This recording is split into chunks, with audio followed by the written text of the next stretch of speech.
You know, I used to despise wintertime here in Canada. It would literally give me SAD, seasonal affective disorder. And it's amazing that I was able to turn that around just by trying to make these little moments of delight in my everyday routines, removing any obstacles so that the path of least resistance was a path that led me to something I genuinely enjoyed.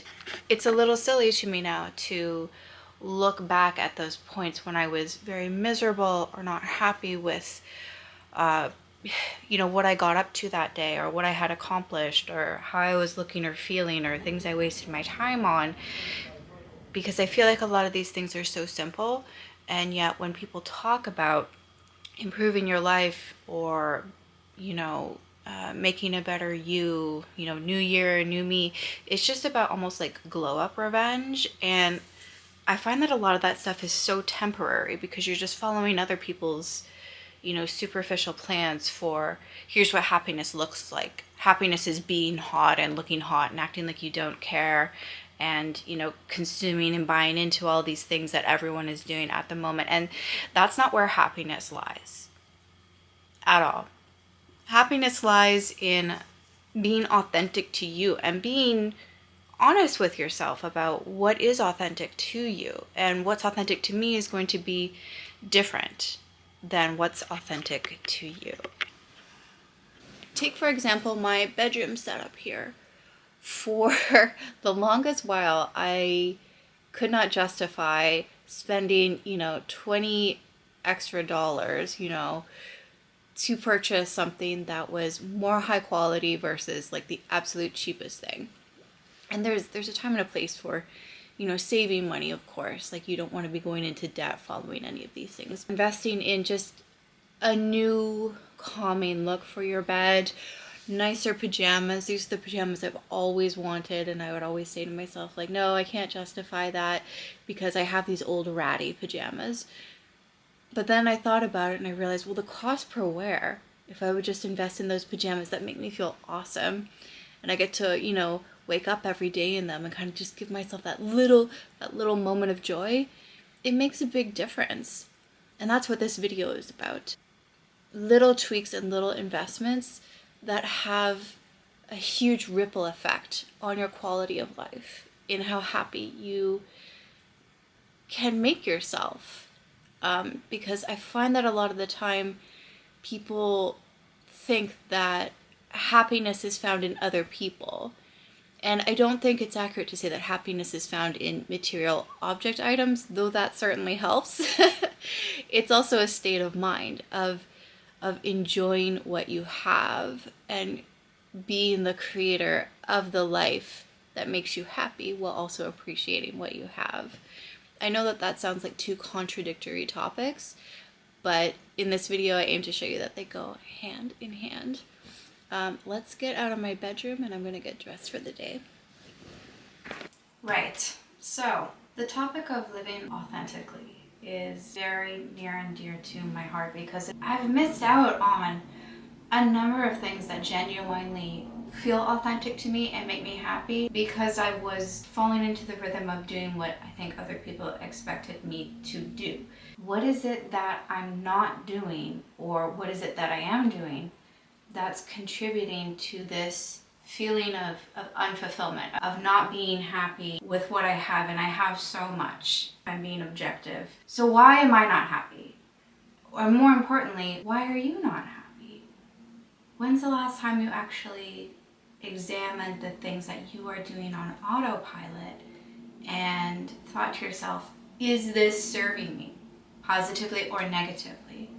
And you need to get out of your self-driving or automatic mode to even start to register these things. Authenticity and the pursuit of genuine happiness is near and dear to me. It's something that I've been pursuing for most of my life, and yet I don't fully practice what I preach.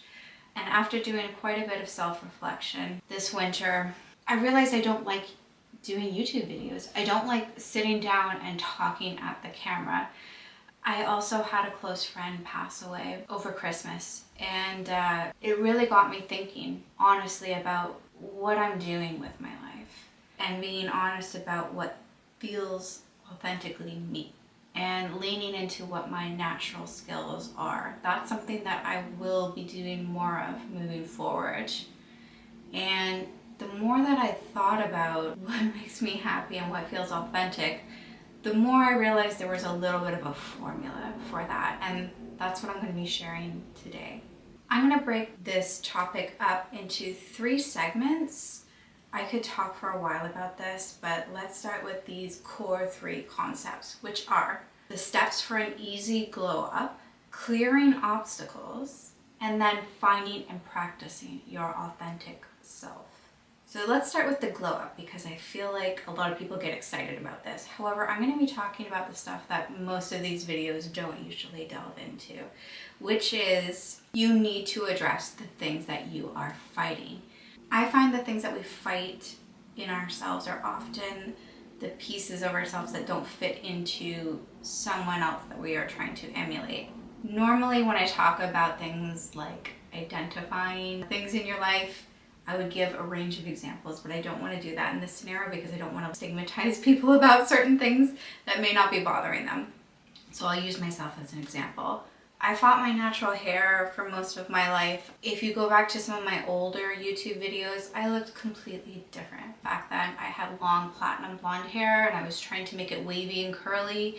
My hair is naturally pretty straight and with a slight natural wave, and this is my natural color. And I embraced it. I actually don't even have that many gray hairs. I think I only have like 3 total in my hair. But I was so envious of women who had voluminous, textured hair. That was always what I wanted. And that's what I would try to get my hair to do. And I would spend an hour and a half every other day trying to style my hair into something that it just was not going to be. It didn't matter how much styling product and cream and hot tools I was using. My hair, it was like a joke trying to get my hair to curl. And then one day I just said, I'm not doing this anymore. Let me just find something that works with my actual hair texture and color and stop trying to get it to be something it isn't. Now it takes me 15 minutes to do my hair. I even stopped using conditioner, which I know is extremely taboo, but the thing is, I have oily skin, so my scalp is naturally pretty oily, and any type of conditioner just weighs it down. So what I do is once a week, I'll use a hair mask. All that to say, if something isn't working for you, examine where you got the idea that you're following in the first place. So if I were to break down that example of my hair, it started with, I think my hair should be something different. I think it should look like what all the other white girls on YouTube are doing with their hair. And I was trying to get it to look like that. So that was the first misstep. The second misstep was thinking that there was something wrong with the way my hair actually was. The third thing that I messed up on is most hair care videos will swear up and down that you need shampoo, conditioner, and you should really be trying to stretch it to 3 days between washes. And that just was not working for my hair. Washing, shampooing, conditioning, and then waiting 3 days, it just wasn't happening. I was having to use so much hair powder and stuff to absorb the oil, and once I started going back to my natural color, my hair texture became nicer. And eventually I realized that I could get away without using conditioner, and my hair is still very soft. I just use a hair mask once a week to bring in shine and hydration, and that's enough. But I had to question that formula to get me to a place where I could have a very quick hair care routine. And that has saved me an exponential amount of time. Like, think how often you are doing your hair each week. It adds up to a lot. So I have saved a lot of time, and I have gained some confidence because I'm not hating on my hair. And I know there's women out there who have a much more deeply emotional story with their natural hair. So I'm not trying to compare my story to that. I'm just giving you an example of something that I fought in myself, where I was trying to make my hair into something it did not want to be, and it naturally was not.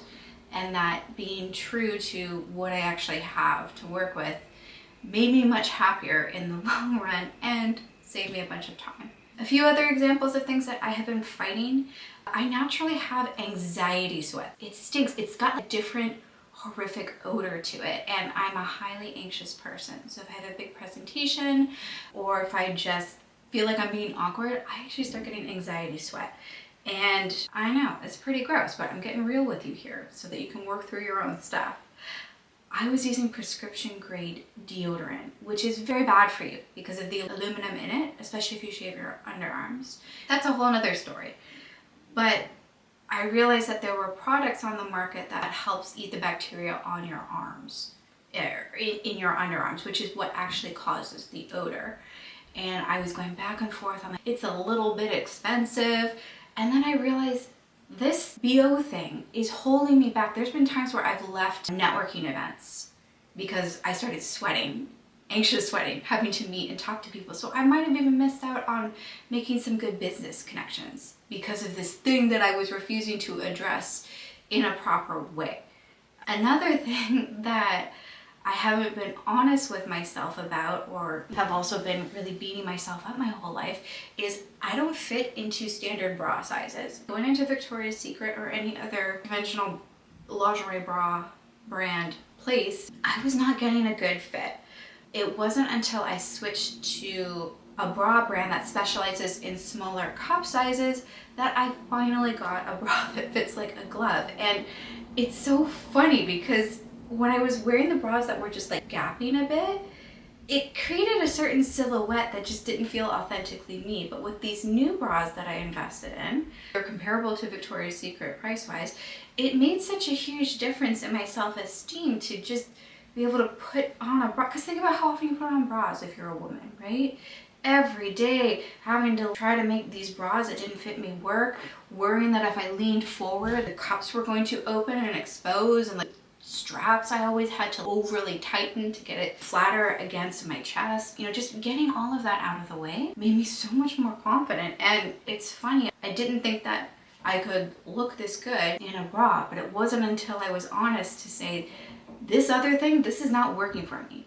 I need to find something different, something better, something that fits my body and where I am in life. That was a light bulb moment for me. And if you're also in the same situation, I have those bras linked on my shop.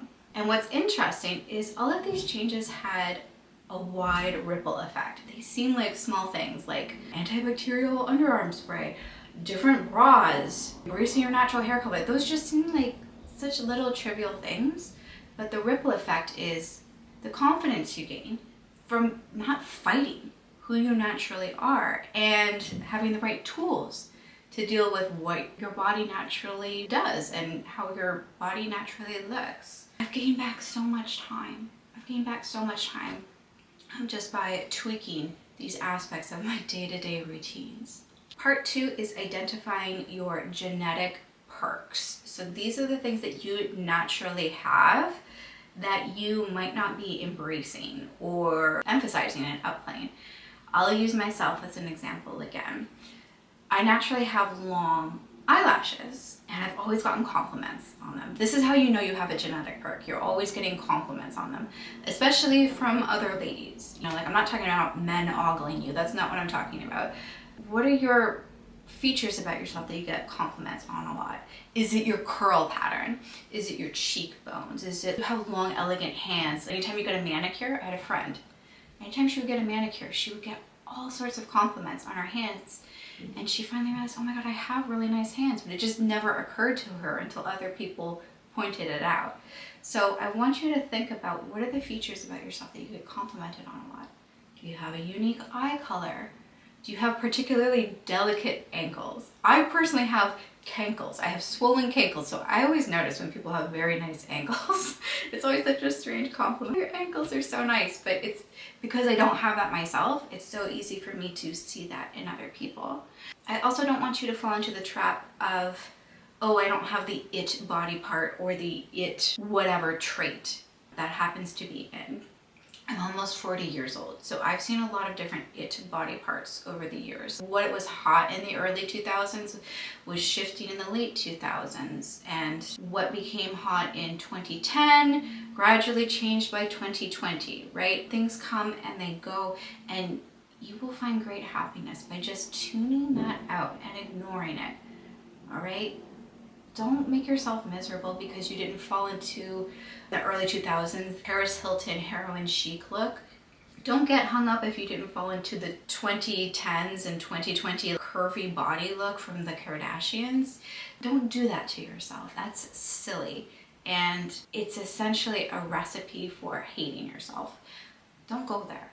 So going back to your own personal genetic jackpot, once you identify those things, play them up in a way that will take almost no effort for yourself. So going to my eyelashes, I learned how to give myself lash perms and lash tints at home. So I'm not even wearing mascara right now, and that's a huge time saver for me. I know not everyone can do that sort of change to whatever their body part is, but like, let's say it's your hands or your ankles. You could maybe apply more hydrating lotion to those areas of your body, maybe a little shimmering dust on your clavicles if you have a really good upper chest area. If you have nice cheekbones, maybe applying a bit of shimmer every morning.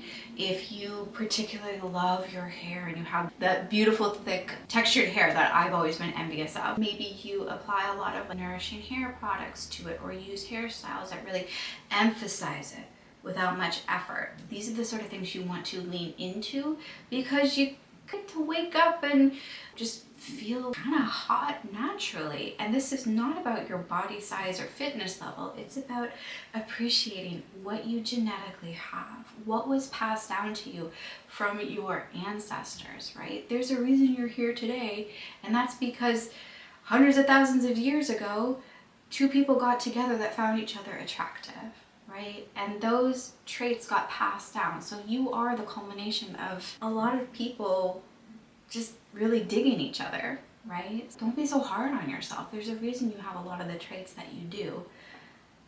Don't let them, social media, tabloids, whatever it is, don't let them tell you and convince you that what you have isn't worth something and that what you have isn't attractive, because that's a lie that they profit off of. I think the most important part though about your glow up is to have fun with it. Don't make it something that you're fighting. You've got enough on your plate. Just find ways to simplify your life and lean into who you already are and what you already have to work with. Be unapologetic about it. Segment 2 is clearing obstacles. So you know how they say the path of least resistance, it's always going to be the one that you end up going down? I want you to identify in your day-to-day routines those little points of friction. For example, are you always needing to charge your phone in the living room, but your charger is in your bedroom? Or you need to charge it in the car, but you don't have a charger in your car? Fix that, do something about it. Get another cable. It will make your life so much easier. You'd be looking for other areas of your life where there's a lot of clutter. You find you're procrastinating because things are like too messy. You can't find the tool that you need for the specific job that you need to do on a recurring basis. Or just inefficient organizations of things that you regularly need to use. You want to follow the rule of proximity. Keep things next to the task that they service. For example, if you have a garden, but all your gardening equipment is super far away, you're gonna be less likely to get in the garden and do your thing. If you need to go to the gym on a regular basis, but you don't have like a little mini gym kit packed, you're gonna have to kind of struggle and scramble to get stuff together just to go to the gym. So set yourself up for success by keeping things close by that you need to use regularly. I'll use a personal example about something silly I've been doing for years, and that is I like to cook, but I don't, for whatever reason, I got into my head that it's not worth investing into good cooking equipment, even though I do it multiple times every day. And I like to fry things in a frying pan, and I don't have the right tools to do that, so I would use a spatula and my finger to go in and like flip things with my finger in hot oil. Why was I doing this? I don't know. But I realized I had to stop, break my routine and say, wait, what am I doing here? I should just get a silicone tong so that I can flip things over. And you know what? I found one for $3 at the grocery store on sale. That thing has changed my life. So these aren't big investments, they're little investments, right? You're not looking at, oh my God, I hate my apartment, or I hate my car, I wish I had a new one. No. We're talking about little tweaks you can do to your existing life that you have that will make things better and avoid friction in things that you need to do on a recurring basis. One of the easiest ways to bring joy back into your life is to reduce clutter in areas where you work a lot. For example, I have a really nice formula that I use to organize my devices. It's completely free to do this, right? You can customize your background, you can customize the app icons. I could do a whole video about this, but there are apps that I like to use, for example, Notion and the Tasks and Notes app in iOS. I think setting yourself up for success and putting the things that you need to be successful in your phone is super helpful because you're looking at your phone multiple times every day. So I like to pick the top 3 things that I want to work on. For example, drinking more water, moving my body, practicing happiness. I put those in a little checklist widget on my phone so that I'm looking at it every day. I also track that in Notion. And I added the Pinterest widget in multiple places on my devices, linking to different boards that give me inspiration daily. And on my iPad, I break it up even further, where there's a space for working out, there's a space for personal stuff, and there's a space for my work stuff. And organizing it that way, it just brings me joy to open it up and get to work in that type of environment. I want you to also think about things that you are putting off that would make a big difference. For example, if you want to become wealthy but you're not saving money, consider setting up auto deposits. Literally stop this video right now and set up those auto deposits into a savings account. It's not difficult. You could do that from your phone with most major banks. What are you putting off that would make a difference in your life? Is it cleaning up an area of your home that you use regularly? Or just buying tools that would greatly improve your life? I've been working remotely for almost 10 years, off and on. But I never invested in a proper setup for myself. I've literally been working from my laptop, arched over it like this for years, almost a decade now. And I don't know, it sounds so silly when I say it out loud, but I never bought an external monitor. I literally just got this external monitor a few days ago. Why did I put it off? I don't know. But I spend most of my days working. And even sometimes on the weekend I work. And for some reason I had it in my head that, oh, I'll get a monitor if it's on sale, or eventually I'll get like a second-hand one. And meanwhile, I was investing in stuff, spending money on things that I don't even do that regularly, like buying a pair of high heels. If I had have not bought, just 2 pairs of high heels, I could have gotten a decent external monitor. Right? So it's prioritizing where you're putting your money. I finally got a monitor riser that I keep my laptop on, and has room for this really fun keyboard that I got. And now I don't have to lean forward, and I will hopefully be getting less shoulder issues because I can have a keyboard comfortably within reach. Getting a mouse, oh my God, I can't even believe I'm saying this. I've been working from my trackpad for years.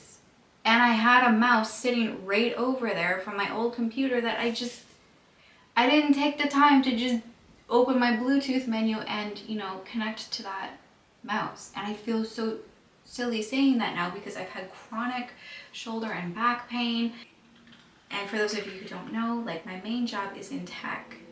I have been practicing programming and UI design for years and years and years. And that's my full-time job.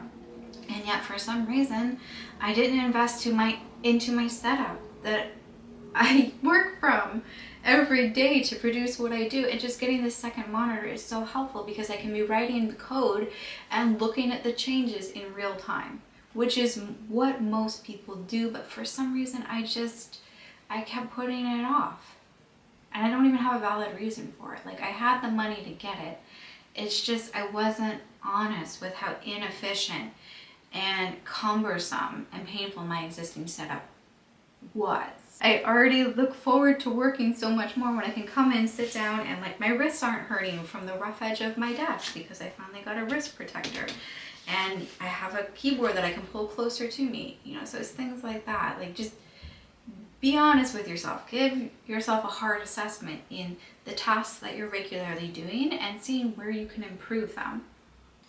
So this is a nice segue into segment 3, which is finding a way to live authentically. And this will really differ from person to person. For example, if I'm being totally honest, I don't jump up with excitement at the thought of putting this camera down and filming myself talking to a camera. I love the idea of setting up cinematography shots, you know, like a beautiful setup or a panning shot. Like, I love that aspect of it.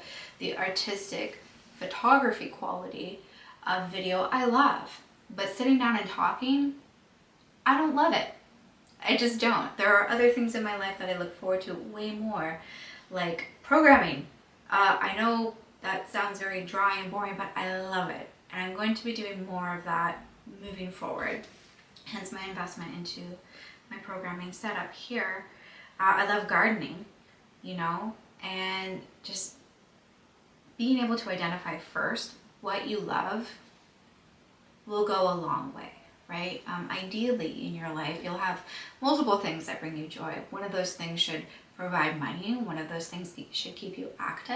And one of those things should just be simply pleasure, you know, that you just genuinely love, even if it's not really giving you something else back. Part 2 of living authentically is finding ways to incorporate that into your day-to-day life. I already spoke to you about Notion, how I try to incorporate things that like make me happy, but I don't naturally tend to fall into, like feeling hydrated. Well, I need to drink enough, so I'm tracking that. Or moving my body. I actually like it when I start doing it, but if I don't remind myself to do it, it doesn't happen as regularly as it should. This is also a great way to carve out time within your existing day to practice the things that feel authentically you. So one thing that I like from Atomic Habits is habit stacking, which is something I was already doing. I just didn't have a term for it. For example, when I go on lunch now, I will spend 15 minutes down in my plant cultivation area, which I will not show you because that's not what this video is about. But if I'm being true to my passion of, I like gardening, and even though it's winter right here in Canada, I found a way to keep that hobby going. Another aspect of my day-to-day that I love is getting dressed up and expressing myself through fashion. That's a little bit what this channel is about. I speak about sustainability, finding your core style so that you're not throwing money away on fast fashion or on clothing that just doesn't suit and flatter you. But that doesn't mean I don't dress in a way that doesn't feel like an extension of myself. I love getting dressed, right? I even have apps for getting dressed and organizing my wardrobe, which allows me to, keep things I love moving into different facets of my life. I like being able to express who I am visually and aesthetically. And I know that appeals to a lot of people, but there may be times where, it's not always practical or appropriate to do that. For example, let's say that you need to dress conservatively, but you gravitate more towards like funky or edgy style, or maybe like more feminine style, and it's not appropriate for where you are in life. A great way to incorporate a little bit of that in is with accessories. So that could be shoes, handbags, or jewelry. I do want to point out these beautiful charm pieces from Ana Luisa. So this is their charm necklace here. They have a new one that just came out, I think, with like little New York charms on it. This one is a little more feminine with bows, hearts, butterflies. It's very sweet. And then these little charm earrings here. These are so delicate and perfect, and they inject just a little bit of personality into my outfits without distracting from the kind of professional feminine outfits that I like to wear.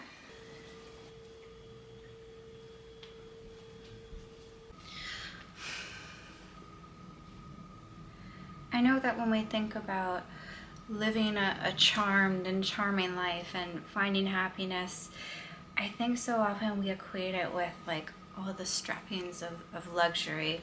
But what I find you can do to make any life charming and sustainably charming is to gain an appreciation and an efficiency for where you are in life, and being honest about the things that you enjoy and finding little ways to bring those moments of joy into your day-to-day routines without having to work too hard at it. And I don't want you to feel discouraged if you can't pursue a particular thing that you absolutely love. I mean, that happens to all of us, but I think what the people who are happier on a regular basis do is they find ancillary ways to bring in the things that they love. For example, is winter here and I like gardening, maybe you like playing basketball. What do you do in the winter when you can't go outside? Well, you bring aspects or philosophy or small tasks relating to that indoors, right? So you could be doing researching and planning, studying what professionals do, doing research, making mood boards. I like to go and like granularly plan out exactly what I'm going to do once the spring comes, and that makes the dreary winter days a lot easier to deal with when I'm kind of planning things out and starting seeds indoors in preparation for hitting the ground running once the snow goes away. Let's say that you really like baking or shopping, but maybe you're broke. I mean, like, we've all been there. I'm still there at times where I'm like, okay, I've spent enough and, you know, I need to focus on saving. So what I do during those times is I plan and I research, and basically I try to absorb as much knowledge in that topic as I can, which ultimately makes me more skilled at it when the time comes for me to actually hit the ground running. One thing I like to do, because obviously I like fashion a lot, and by the way, I'm wearing those bras that I talked about. I'm wearing one of them right now. Isn't that incredible? Never had a bra fit like this, but I digress. Something that I do with my clothing in particular, which also helps me avoid overbuying, is I use outfit planners. Maybe I'll put some screenshots up here. These things are super handy because they make you, or they give you the tools to put things together easily and quickly without too much effort, just to see what works and what could go well together. I especially use mine whenever I go on trips, and I've actually got packing down to an absolute science. People are always shocked that I can pack so little, but it's because I know my wardrobe so well, and you know, there are times where I get like the itch to go shopping. Instead, I'll just open up my app and I will take a look at some of the items I have, and I'm like, you know what? I haven't worn that pair of pants in a while. How can I remix it? Or I haven't worn that pair of boots. Why is that? Did I just like not pair it with the right thing the first few times I tried to wear it? So I think that there are creative ways that you can keep what you love going, even if you have to hit pause on like the main part of it for a while. And the final point that I would like to make about living a charming life is to remove any points of friction that are inhibiting you from living a happy life. So decluttering is a big one. For example, if you love doing your makeup, but your makeup collection is huge and it's filled with like expired makeup, colors that don't suit you anymore, and you have to rummage through all of that just to get to, you know, your everyday makeup items, clean that up. Treat the items that you enjoy almost like a curated store, right? If you were to go into a store and you opened a makeup drawer and it was just all over the place and there was like pencil sharpener shavings in there and like lint and dust and like expired makeup, would you buy from that store? You probably wouldn't. And I think that anything that you really enjoy doing, whether it's something athletic or it's something in the kitchen or it's your wardrobe, whatever it is, treat those items with respect and make the process of interacting with those items enjoyable by decluttering and displaying them and organizing them in a way that is kind of similar to something that you might encounter if you were actually at a store. Make the entire process pleasurable.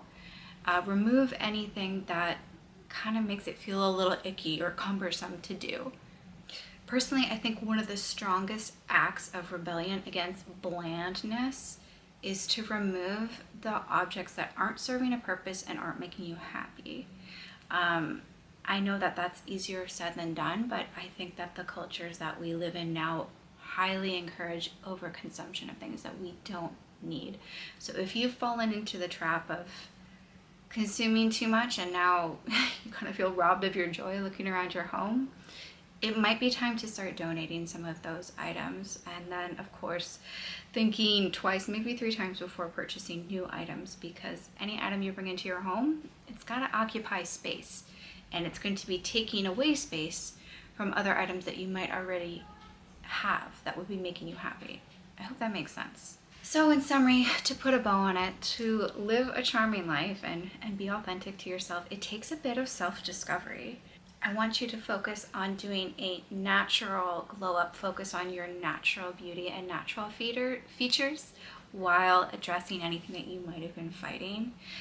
Removing any of those little points of friction in your day-to-day maintenance routines will make you feel more confident, as well as start removing some of those mental blocks that you might need to work through. Second, you need to clear obstacles that are in your way of being happy. And I've spoken a little bit about this in each part. You know, some of it is in your mind, some of it is in your space. Whatever it is, try to be cognizant of it. Make a note of it and make a plan to get that friction out of the way, bring in a better solution, or just reorganize. Whatever you have to do to bring the friction down. Because friction is associated with negative feelings. So if you want to raise the positivity of your life, make things smoother wherever you have opportunities to. And the last step is to try your best to live authentically. Identify what feels authentically you, whether it's a way of dressing, a way of styling yourself, taking time out every day to do something that you love. But whatever it is, do it in such a way where it's not going to be difficult. For example, if I go back to the Ana Luisa pieces, these are pieces that I can wear all the time. I put them on my body and I don't have to worry about taking them off. I've literally been wearing these earrings for several months now, you know, no issues. I love the continuous hoop design. I've spoken about that before. So whatever it is, just make it easy for yourself. So that way you can just step into it and enjoy your life. I hope that some of these tips have been helpful to you. If I look at how I've applied this, you know, to my situation of living in Canada and not liking the snow, you know, I really had to sit back and question, like, what is it that I don't like about it? And I realized that I was just ill prepared for cold weather, even though I've been living here for 15 years. For example, instead of buying the coats that were suited to Canadian winter that go all the way down to the ankles and are super bulky, when I was younger, I really got into buying those cropped coats because that's what was in, but then your legs would be freezing.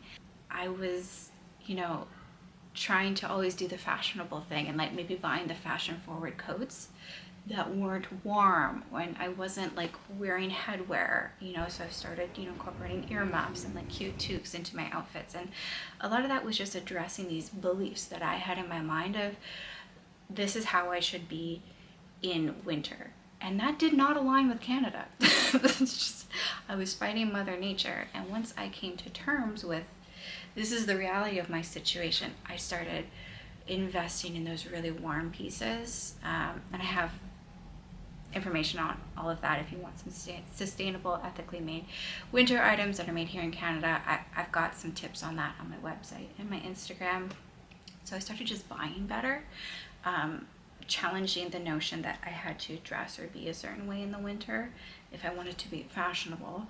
And that just opened up a door to me of enjoying being outside and being comfortable and being warm in the winter. Like this year, for the first time ever, I bought those like faux fur lined boots that like everyone wears up here, and I was like in denial about it because I thought they were ugly, and maybe they're a little ugly, but they're also super practical and super warm. And for the first time since living in Canada, this winter we actually took a trip to a very cold city. We went all the way to Quebec City, which is even colder than Toronto, and it was incredible. I enjoyed it so much because I was prepared for the weather. I wasn't having these like mental battles of like, I want to look this way in winter, which wasn't actually practical for Canada. And I think when you start removing those mental blocks and start being realistic about where you are, then the enjoyment is just constantly around the corner. I hope that some of these stories that I've shared about myself and some of these tips that I've shared can also translate to where you are, and hopefully some of them can help you out if you're also hoping to live a more productive, positive, authentic, and charming life. I'll see you guys in the next one. No, Bubs. No, what? That's for your birthday! You're ruining this. Those are your birthday surprises. That's why you're not supposed to be in my office.